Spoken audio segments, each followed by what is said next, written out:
இந்த மாதத்தினுடைய முதல் 20 நாட்கள் கொஞ்சம் ஏற்ற இறக்கமாக தான் இருக்கும், கொஞ்சம் பின்னடைவு தான். கடைசி 10 நாள் ஒரு சில விஷயங்கள்ல நல்ல ஒரு அமைப்புகள்ல உண்டு. சரிங்களா? சரி, நம்ம ஒன்னொன்னா பார்த்துருவோம். முதல் அமைப்பாக மீனராசி நேயர்களை பொறுத்த மட்டிலும் இந்த காலகட்டம் சொந்த ஊரை விட்டு யாரெல்லாம் வெளியூர், வெளிமாநிலம், வெளிநாடுன்னு வெளியிடங்கள் போகிறதுக்கு முயற்சிச்சுக்கிட்டு இருக்கீங்களோ அவர்களுக்கு அந்த வெளியிடத்திற்கான நல்ல வாய்ப்புகளை ஏற்படுத்தி கொடுக்கக்கூடிய அற்புதமான மாதமாக அமைகிறது. ஏற்கனவே சொந்த மண்ணை விட்டு வெளியில இருப்பீங்க பாருங்க, வெளி மாநிலம், வெளிநாடுகள்ல, அந்த நண்பர்களுக்கு இந்த மாதம் பெரிதா தொந்தரவுகள் எதுவும் வராது, கவலை வேண்டாம். தகப்பனார் வழியிலிருந்து சின்ன சின்ன தொந்தரவுகளை நமக்கு தரும். ஆனாலும் அது நன்மையில முடியும். அப்பாவோட சில சில பிரச்சனை வரும், ஆனா அப்பா வழியிலிருந்து அது இறுதியில நன்மையாகவே நமக்கு முடியும். சரிங்களா? அந்த மாதிரியான ஒரு காலகட்டம். நீண்ட நாட்களாக ஏதேனும் சொத்துக்கள் விற்கிறதுக்காக முயற்சி பண்ணிக்கிட்டு இருக்கீங்க, ஆனா கைவிட்டு நகர்த்தவே முடியல. என்ன பண்ணாலும் அந்த சொத்தை விற்க முடியல. விற்றா இந்த கடனை அடைச்சிடலாம், விற்றா இந்த பொருளாதார ரீதியாக இருக்கிற நெருக்கடியை முடிச்சிடலாம். அதனால் இந்த முதல் 20 நாள் கொஞ்சம் பார்த்து கவனமாக நகர்த்தணும். இந்த சின்னதாக தொழில் பண்ணுறவங்க, சின்னதாக மார்க்கெட்டில் கடை வச்சுருக்கவங்க, தள்ளு வண்டியில் வியாபாரம் பண்ணுறவங்க, இந்த மாதிரியான நண்பர்கள்லாம் இருப்பாங்க இல்லையா? பெரிய அளவு முதலீடு டக்குன்னு போட்டுறாதீங்க. அதாவது இன்றைக்கி வாங்கி பொருள் இன்றைக்கி நாளைக்கே கெட்டு போயிடும் அப்படிங்கிற, குறிப்பாக அந்த காய்கறி, பூ வியாபாரம், உணவு சம்மந்தப்பட்ட வியாபாரங்கள், இதில் இருக்கிறவங்கெல்லாம் பார்த்தீங்கன்னா பெரிய அளவு முதலீடு போடாதீங்க. ஒரு லிமிட்டுக்குள்ளவே போட்டு நகர்த்திக்கிறது நல்லது. அந்த மாதிரி பண்ணுறது ஒரு அவசியம். கடைசி 10 நாள் பரவாயில்லைங்கிற மாதிரி நல்ல ஏற்றத்தை கொடுத்துரும், பயப்பட வேண்டிய அவசியம் கிடையாது. சரிங்களா? அதுக்குன்னு முதல் 20 நாள் நல்லா கடன் வாங்கிட்டு கடைசி 10 நாளில் அடைச்சிருவேன் அப்படின்னு கனவு காண்டக்கூடாது. சரிங்களா? அந்த பலத்துக்கு அவங்கவுங்க தகுதிக்கு ஏற்ப வருமானத்தை கொடுக்கும், அதை பார்த்து இருந்துக்கிடணும். சரிங்களா? அதே போல் அன்பு நண்பர்களே, இந்த காலகட்டம் இது நான் சொன்னது பொது பலன்கள். உடனே பயந்துக்கிட வேண்டிய அவசியம் கிடையாது. எல்லாமே 10 சொன்னா 10 நடக்கணும்னு அவசியம் இல்லை. உங்கள் ஜாதக தசாபுக்திகள் பலமாக இருந்ததுன்னா பெரிதாக ஒன்றும் பயப்பட வேண்டிய அவசியம் இல்லை. நல்லா புரிஞ்சுக்கிடுங்க.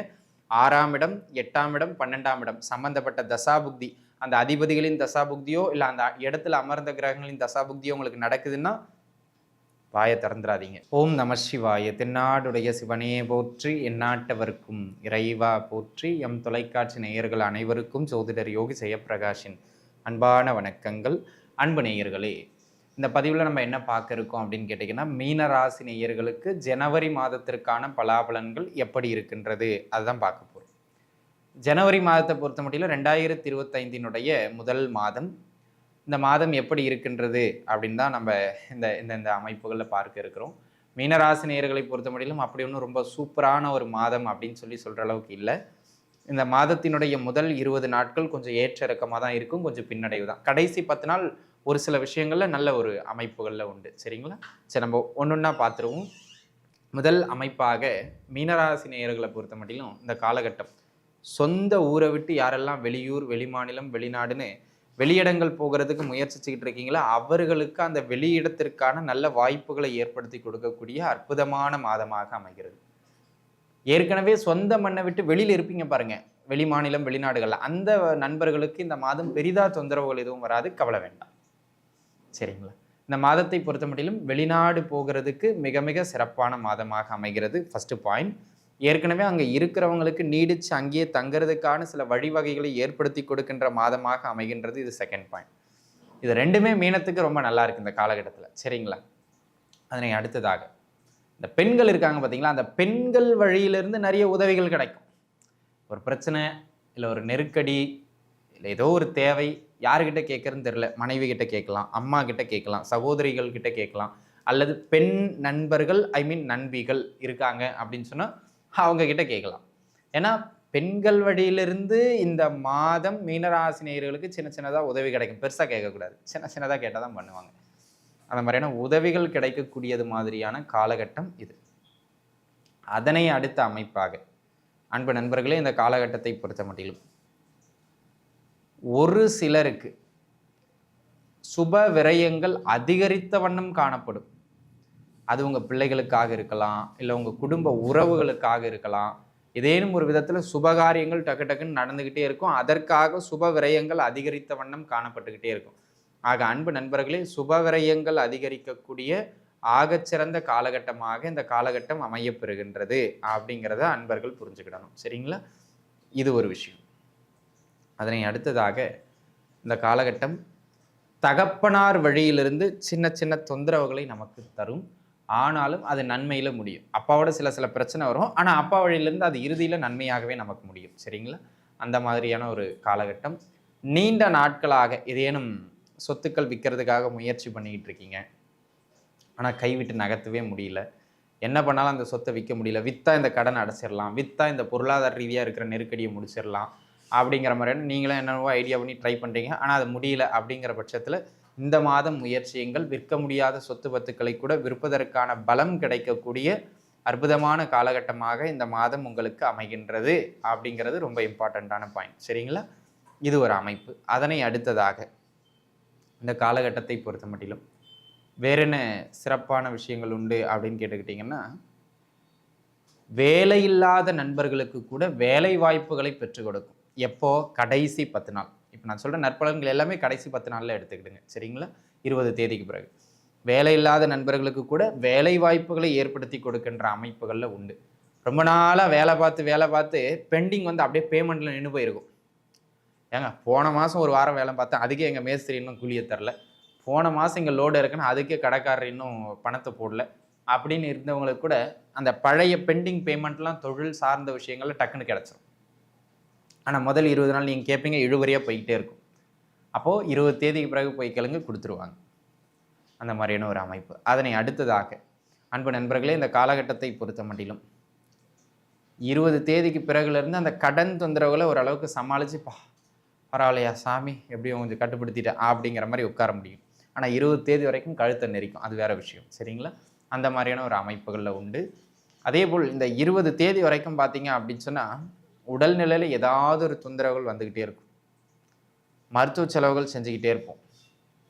அதே போல் 20 தேதி வரைக்கும் நம்ம என்ன ஏர்ன் பண்ணாலும் என்ன சம்பாதிச்சாலும் அதுக்கு நிகராக செலவுகள் வந்து நின்றுக்கிட்டே இருக்கும், ஒன்றும் பண்ணுறதுக்கு இருக்காது. ஆக விரயங்கள்னு அது ஒரு பக்கம் விரயங்கள் ஆகிக்கிட்டே இருக்கும். நம்ம கட்டுப்படுத்தி வச்சுக்கிறது ரொம்ப அவசியம். அதை ஒன்று பார்த்துக்கிடணும். அதனை அடுத்த அமைப்பாக அன்பு நண்பர்களே, இந்த காலகட்டத்தை பொறுத்த மட்டிலும் பொருளாதாரம் தொழில் ரீதியாக எந்த ஒரு விஷயத்துலையும் நிதானமாக இருக்கணும் அப்படிங்கிறது தான் ரொம்ப முக்கியம். அவசரப்பட்டு அகலக்கால் வச்சுட்டீங்க, தொழில் பண்ணுறவங்க பெரிய முதலீடுகள் வச்சுட்டிங்கன்னா முதலீடுகள் புஷ் ஆயிரும், பார்த்துக்கணும். ஏன்னா மீனத்தை பொறுத்த மட்டிலும் பார்த்தீங்கன்னா 3க்கும் 8 சுக்கிரன் 12ல் அமர்றதே தப்பு. தேவையில்லாத எதிர்பாராத விரயங்கள், எதை தொட்டாலும் அலைச்சல்கள், முதலீடுலாம் போட்டிங்கன்னா அதை திருப்ப முடியாமல் தொந்தரவுகள் ஏற்படுறது, அதனால் கடன் தொந்தரவு அதிகரிக்கிறதுன்னு பொருளாதார ரீதியாக நெருக்கடிகளை கொண்டு போய் விட்டுருவோம். அப்படி அதனால் இந்த முதல் 20 நாள் கொஞ்சம் பார்த்து கவனமாக நகர்த்தணும். இந்த சின்னதாக தொழில் பண்ணுறவங்க, சின்னதாக மார்க்கெட்டில் கடை வச்சுருக்கவங்க, தள்ளு வண்டியில் வியாபாரம் பண்ணுறவங்க, இந்த மாதிரியான நண்பர்கள்லாம் இருப்பாங்க இல்லையா, பெரிய அளவு முதலீடு டக்குன்னு போட்டுறாதீங்க. அதாவது இன்றைக்கி வாங்கி பொருள் இன்றைக்கி நாளைக்கே கெட்டு போயிடும் அப்படிங்கிற குறிப்பாக அந்த காய்கறி, பூ வியாபாரம், உணவு சம்மந்தப்பட்ட வியாபாரங்கள், இதில் இருக்கிறவங்கெல்லாம் பார்த்தீங்கன்னா பெரிய அளவு முதலீடு போடாதீங்க. ஒரு லிமிட்டுக்குள்ளவே போட்டு நகர்த்திக்கிறது நல்லது. அந்த மாதிரி பண்ணுறது ஒரு அவசியம். அதை ஒன்று பார்த்துக்கிடுங்க. அதனை அடுத்ததாக அன்பு நண்பர்களே, பொருளாதார ரீதியாக தான் இந்த காலகட்டங்களில் உங்களுக்கு தொந்தரவுகள் ஏற்படும், அதில் கவனம் தேவை. அடுத்ததாக குடும்பத்தில் இருக்கின்ற குடும்ப நிர்வாகத்தில் இருக்கின்ற குடும்ப பெண்கள் செலவுகளை இழுத்து பிடிக்கணும். பிடிக்கலன்னா தீன் தாரான்னு செலவாகிட்டே இருக்கும். அது பொருளாதார ரீதியாக நிறைய விரயங்களை ஏற்படுத்தி குடும்பத்தின் தொந்தரவுக்கு கொண்டு போய் விட்டுரும். ஏன்னா தாம் தூம் எடுத்தம் கவுத்தன் இந்த மாதம் செலவுகள் அடி பின்னும். அதை குறைக்கணும். எப்படிங்க? அதை குறைக்க வேண்டியது அவசியம். அப்புறம்தான் இதெல்லாம். ஆக அன்பு நண்பர்கள் நன்றாக புரிந்து கொள்ளுங்கள். விரலுக்கு ஏற்ற வீக்கத்தோடு செலவுகள் இருக்க வேண்டும் அப்படிங்கிறது இது அமைப்பு. 20 தேதிக்கு பிறகு வேலை வாய்ப்புகள் பரவாயில்லன்னு இருக்கும். கடன் தொந்தரவுகளை ஒரு அளவுக்கு குறைப்பீங்க, கட்டுக்குள்ளே இருக்கும். அதன் பிறகு வருமான ரீதியாக கையில் 4 காசு கிடைக்கக்கூடிய காலகட்டம். ஆரோக்கியத்தில் இருக்கின்ற மிக கடுமையான தொந்தரவுகள் கூட 20 தேதிக்கு பிறகு பலம் இழந்துரும். கவலைப்பட வேண்டிய அவசியம் கிடையாது. சரிங்களா? எங்கெல்லாம் நெருக்கடிகளில் போய் டக்குன்னு மாட்டினீங்களோ அங்கிருந்தெல்லாம் வெளியில் வர்றதுக்கான ஒவ்வொரு இடமா ஒவ்வொரு வழியாக உங்களுக்கு கிடைச்சிரும். பயப்பட வேண்டிய அவசியம் கிடையாது நண்பர்களே. ஆக இந்த மாதத்தை இப்படி பிரிச்சுக்கிடுங்க. முதல் 20 நாள் பின்னி பெடல் எடுத்துரும். கடைசி 10 நாள் பரவாயில்லைங்கிற மாதிரி நல்ல ஏற்றத்தை கொடுத்துரும். பயப்பட வேண்டிய அவசியம் கிடையாது. சரிங்களா? அதுக்குன்னு முதல் 20 நாள் நல்லா கடன் வாங்கிட்டு கடைசி 10 நாளில் அடைச்சிருவேன் அப்படின்னு கனவு காண்டக்கூடாது. சரிங்களா? அந்த பலத்துக்கு அவங்கவுங்க தகுதிக்கு ஏற்ப வருமானத்தை கொடுக்கும். அதை பார்த்து இருந்துக்கிடணும். சரிங்களா? அதே போல் அன்பு நண்பர்களே, இந்த காலகட்டம் இது நான் சொன்னது பொது பலன்கள். உடனே பயந்துக்கிட வேண்டிய அவசியம் கிடையாது. எல்லாமே 10 சொன்னா 10 நடக்கணும்னு அவசியம் இல்லை. உங்கள் ஜாதக தசாபுக்திகள் பலமாக இருந்ததுன்னா பெரிதாக ஒன்றும் பயப்பட வேண்டிய அவசியம் இல்லை. நல்லா புரிஞ்சுக்கிடுங்க. 6ஆம் இடம், 8ஆம் இடம், 12ஆம் இடம் சம்பந்தப்பட்ட தசாபுக்தி, அந்த அதிபதிகளின் தசாபுக்தியோ இல்லை அந்த இடத்துல அமர்ந்த கிரகங்களின் தசாபுக்தியோ உங்களுக்கு நடக்குதுன்னா வாயை திறந்துடாதீங்க. செலவுகள் அகலக்கால் வச்சிடாதீங்க. பொருளாதார ரீதியாக கவனமாக இருந்துருங்க. அதை தவிர வேறு எந்த தசாபுக்தி நடந்தாலும் பெரிதாக பயப்பட வேண்டிய அவசியம் இல்லை, தப்பிச்சுக்கிடுவீங்க. சரிங்களா? ஆக அன்பு நண்பர்களே, இந்த காலகட்டம் இந்த மாதிரியாக தான் இருக்கிறது.